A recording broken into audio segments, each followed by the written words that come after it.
Hi, welcome back to my channel, The Universal Seeds. I'm Chloe. Thanks for joining me.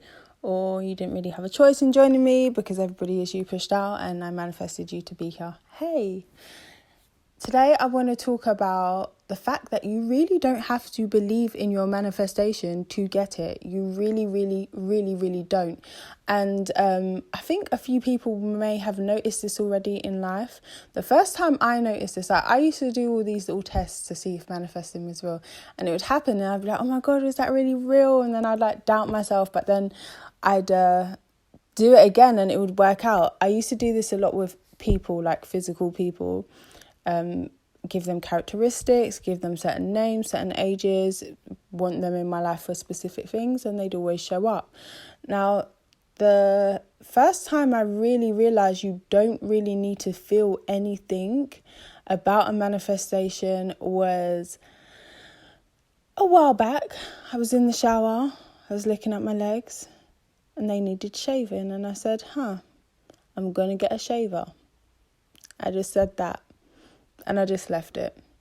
The next day, I got a package at my door.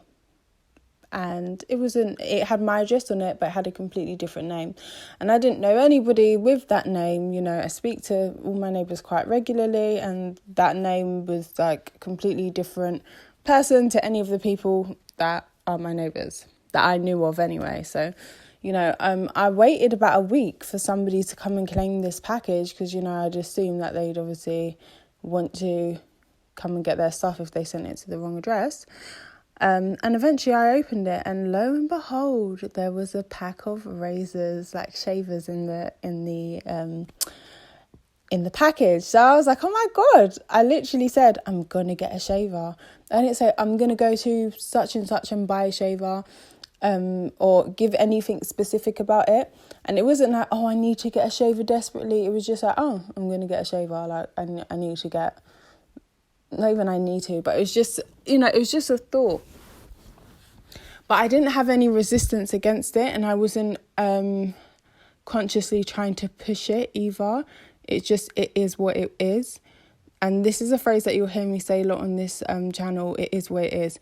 That basically means that whatever you say it is because it's purely your perception of the thing, the person or the place that makes it what it is. And whatever you say it is. So it is what it is. Leave it alone. Even if other people around you are telling you that it's something different or it looks different, if you're doing physical changes, it looks different from what it is that you say it is. Just leave it. It is what it is. It is what you say it is. Just leave it be. The atoms will just do their thing in regards to vibration and stuff and shift. So yeah, it is what it is.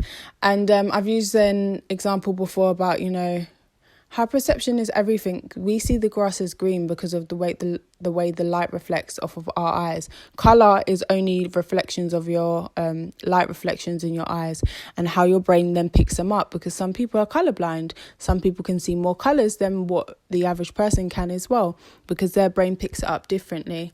So we don't question whether the grass is really green because it is what we say it is. Do you understand what I mean? Whereas if we was to really look at it, we'd be like, well, shit, the grass isn't really green because that is just literally a reflection of the light in our eyes. And how do I know that that person's seen it the way that I am?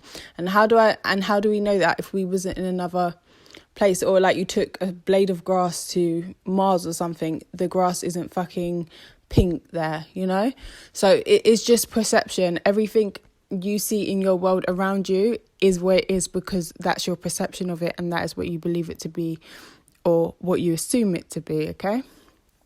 So Neville Goddard, law of assumption, whatever. So we are talking about you really don't have to believe in it. So I mention a lot free wills, okay? So this is the terminology that we hear a lot with the letter F. But really, it's really referring to the free wills or the free energetic expressions of you as a being.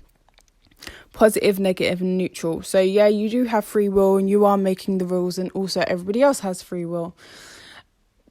But their free will was your will, but we'll go into that in another video. But yeah, so everybody has free wills. They have free options in regards to how they're going to express their will. Their will is their I am. It's their spark of divinity. It's their moment that they came into being, and it's the battery that's continually giving them life. So wherever you're going to push or focus that battery is one of those free wills. Those are the only options you have here as a human being. Now, positive is the masculine principle. It's light, it can be seen, it can be because it's seen, people feel as though it can be understood, but that's again like something more perceptionary, is that even a word? That's more to do with perception than actual, fact or truth or whatever. But yeah, it's the masculine principle, and ultimately it's usually the things that we enjoy. Okay, but it doesn't have to be. It can also be the things that we don't enjoy, but we've associated it with that. A lot of people have associated positivity with enjoyment. It doesn't necessarily mean that.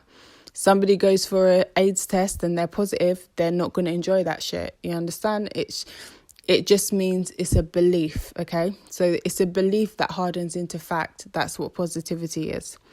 Negativity is dark. It's complete darkness. Therefore, most people see it as something hard to understand, which is often labelled as evil and, all that kind of stuff. It is the feminine principle, and it is complete doubt. It is just don't believe in anything. And obviously we need positivity and negativity in this world. We need doubt and we need and we need belief. The two go together. They cannot function without each other. And as human beings, we are made up of those principles of masculine and feminine energies. Not just, a man's a man and he's masculine, but a man starts life as feminine first, because the XY. It's the XY chromosome, isn't it? Yeah, was originally female, and then they turn into a man or whatever.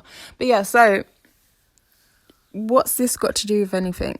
Well, there's a third option, free wills. You have two eyes, so you see things. Most people see things as against or for it, dark or light, positive or negative. But there is a third option. This is why we have a third eye. But we cannot see our third eye because the third option isn't easily seen. You have to sort of embrace and accept both qualities of the positive and negative, or the doubt and disbelief, to truly, access the third option. And like I said, doubt, you need that. There's certain shit in life you need to doubt and not believe in, because you don't want that in your reality. So it's also very important. Positivity is literally the law of attraction. But there is literally a law of doubt as well, okay? They go together. But yeah, so neutrality is where you get that manifestation quick. Presence is positivity and absence is negativity. As I've mentioned already, the two always come together. So if something is present, then it's also absent. The same polarity, something else will be absent, or seemingly something else, but it's usually the same thing, but it just appears different to us. But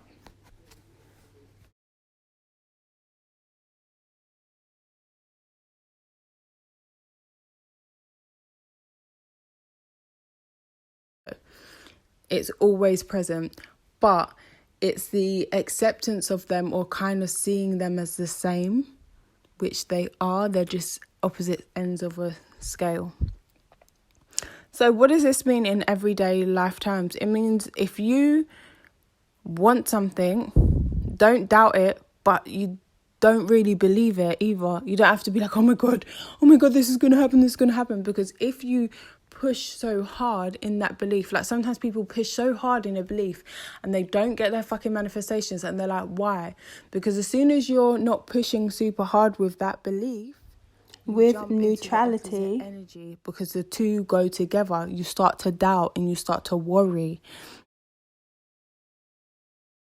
There's no hard comeback like that. You don't get the come down factor. You don't get any of that because it doesn't have a polarity. It is the middle point between both poles. So yeah, neutrality will actually get you your manifestations quicker.